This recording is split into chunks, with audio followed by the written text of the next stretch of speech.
shoulder, heart full of blues out in the dirt.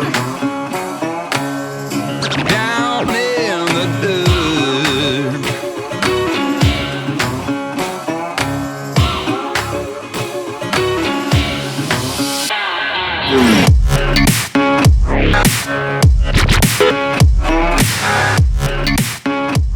At the onset of autumn, man's ancient instincts to leave the cave and hunt begin to stir.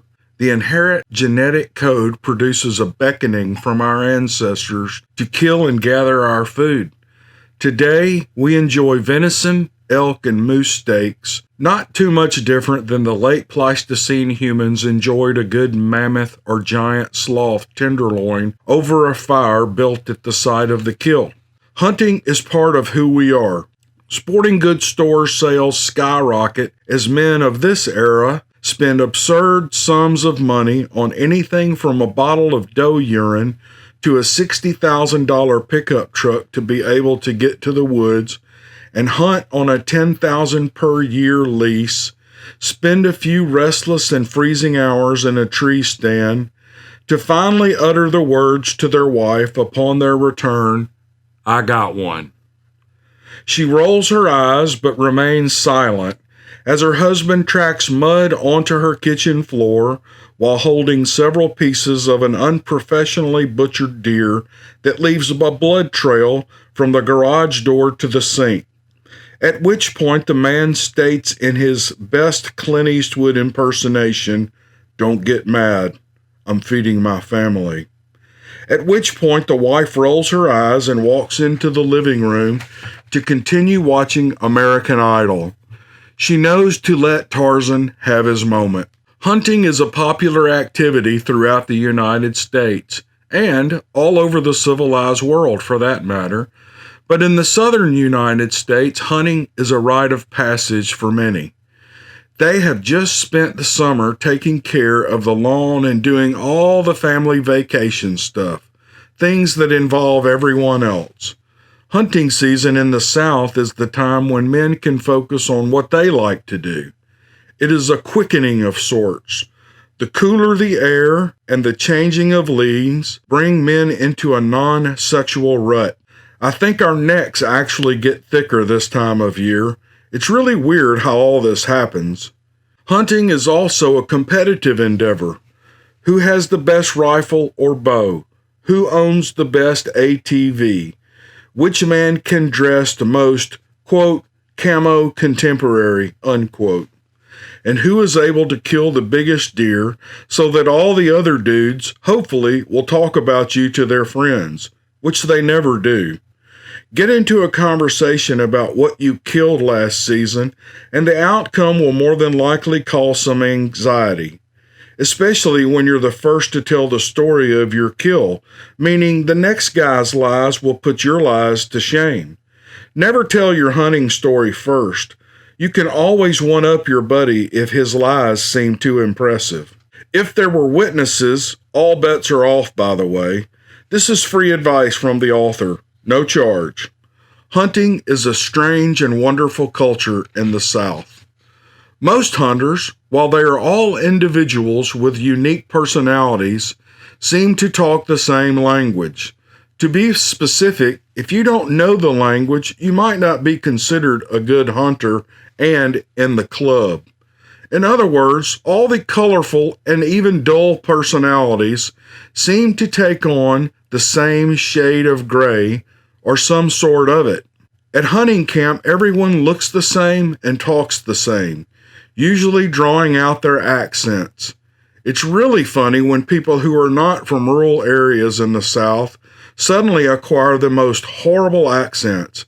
I have heard some of these, and they are not Southern accents, and I'm really not sure what kind of accent they are. However, in this mix of testosterone-induced activity, there are always one or two men who love to hunt and have no need to fit in. They know who they are, they don't need to act the part, they are the part, and they never go to deer camp. They have nothing to prove and will push the edges of hunting's subcultural shades of gray. They are honest and genuine when you talk to them. They tell the truth, whether it be about their kills, if they killed anything, or that they bought their hunting clothes and gear from Walmart, which is a big strike against most hunters in the Southern culture at deer camp.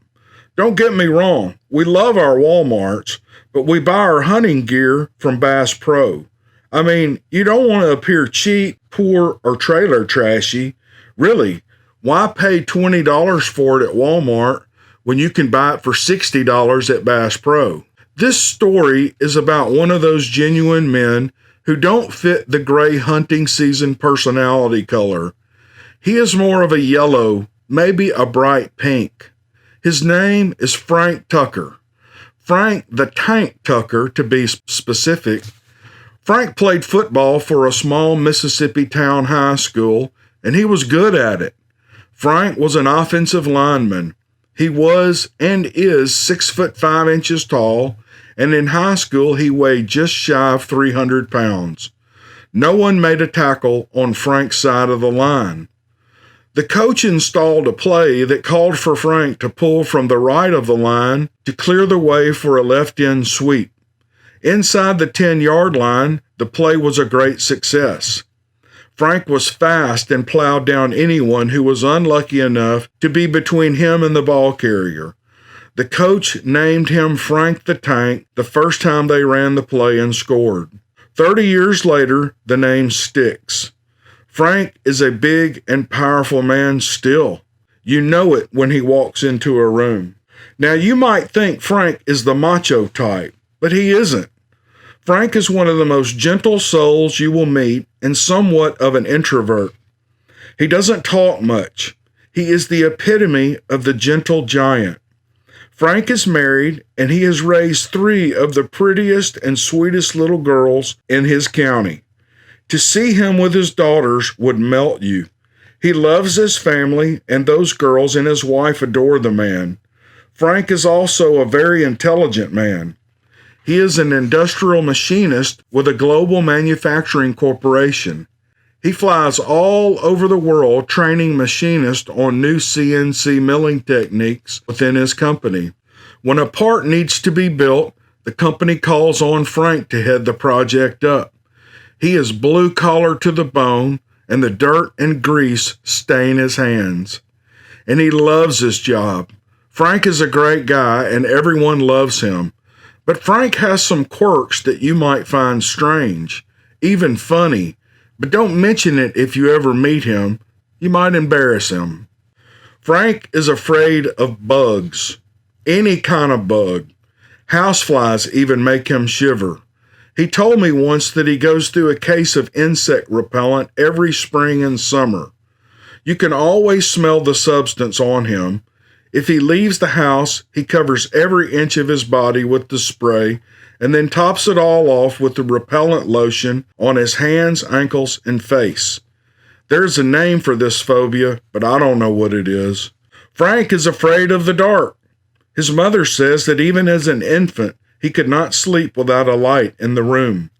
To this day, his wife has never slept in a dark room because Frank needs 4 night lights glowing to fall asleep. I've never asked him what he's afraid of.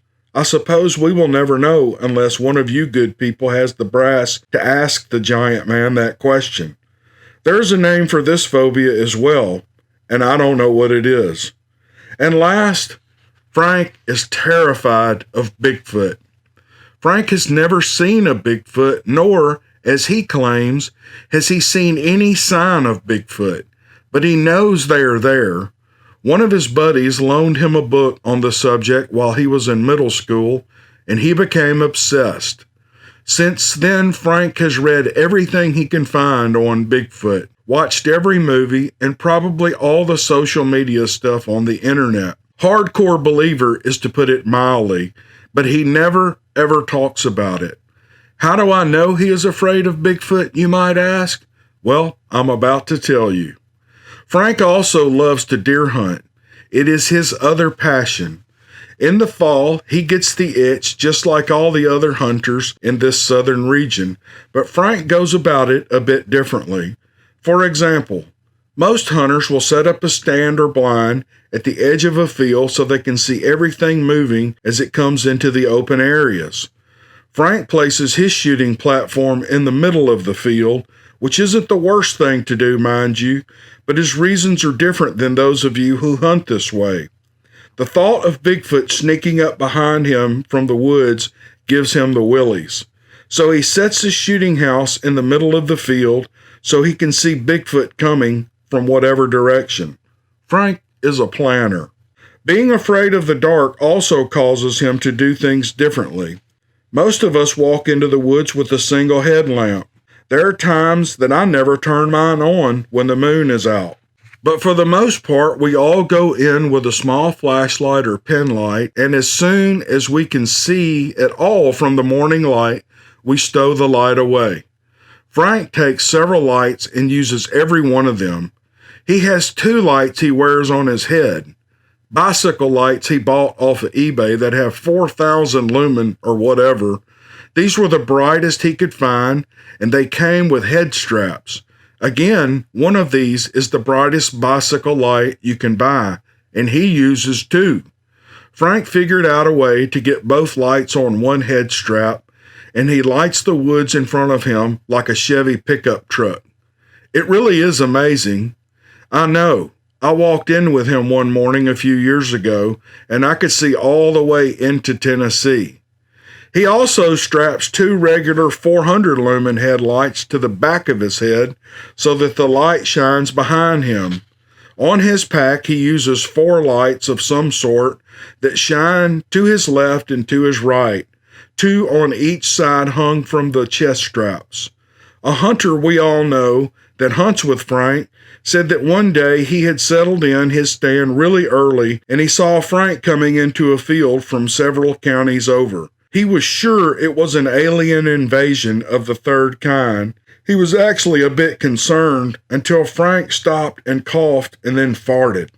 Yes, he heard both from several hundred yards away.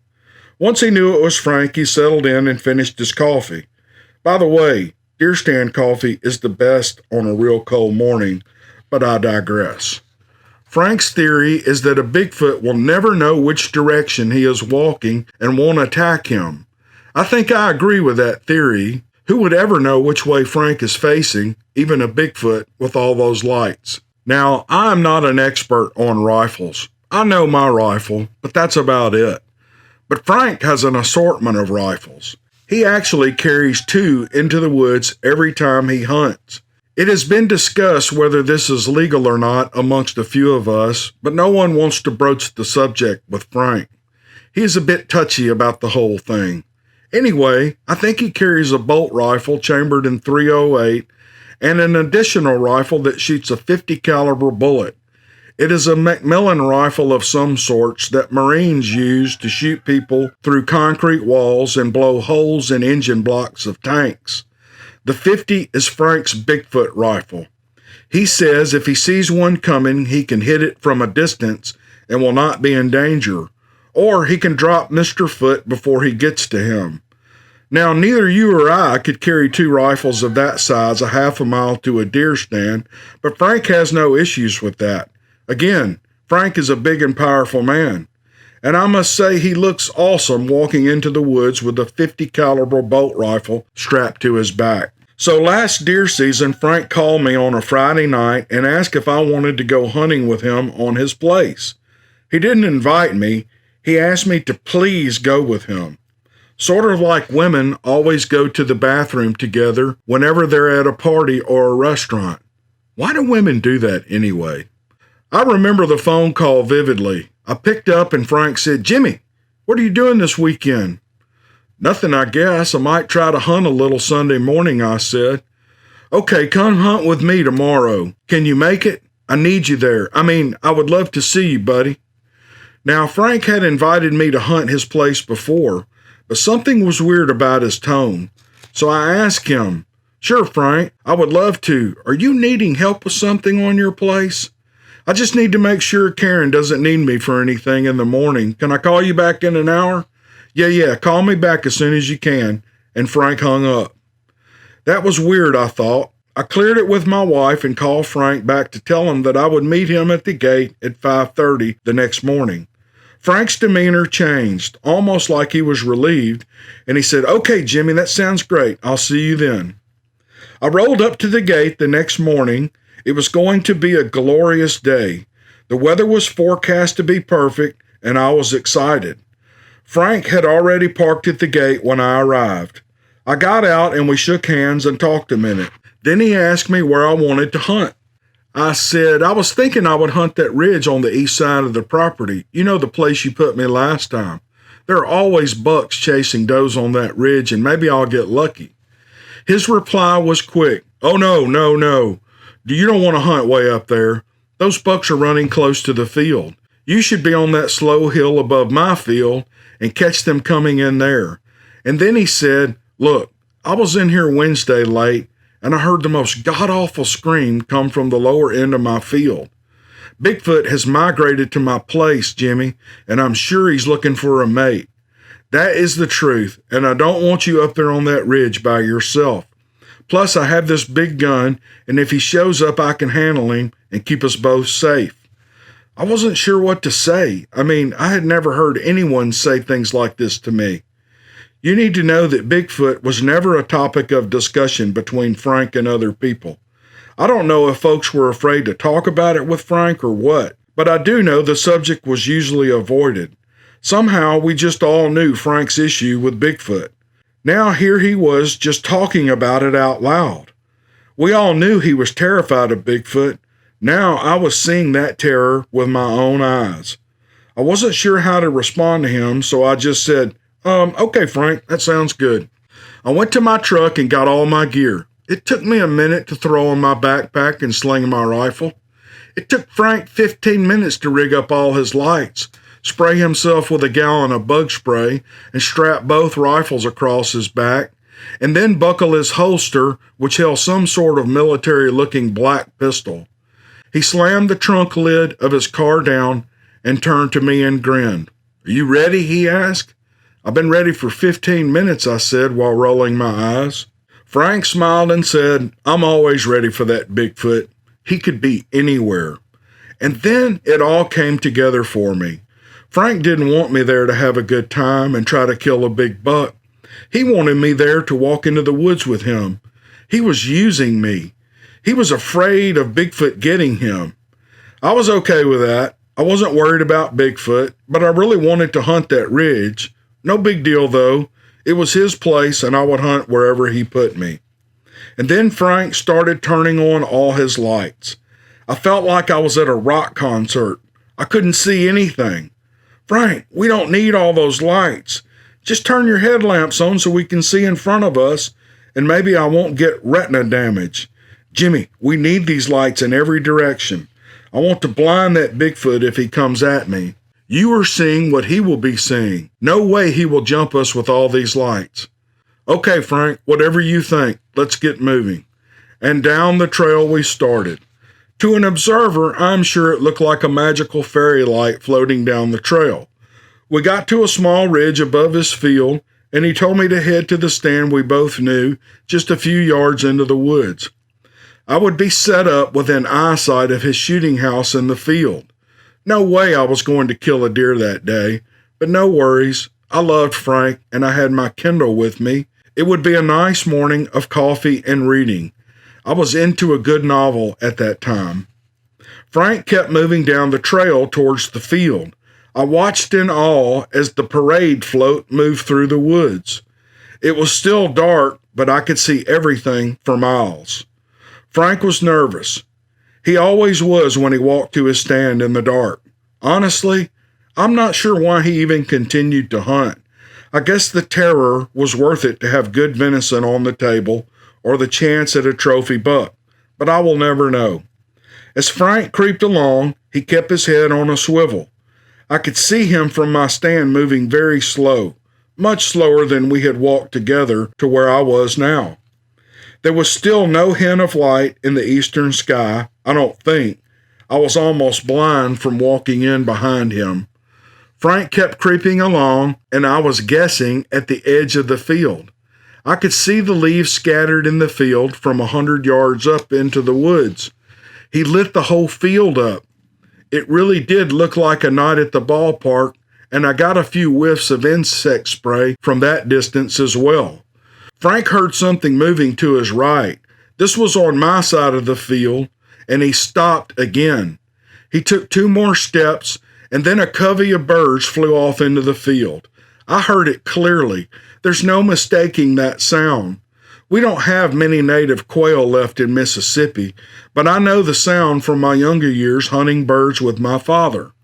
When the birds flushed, Frank thought it was a Bigfoot attacking him, and he passed out from sheer terror.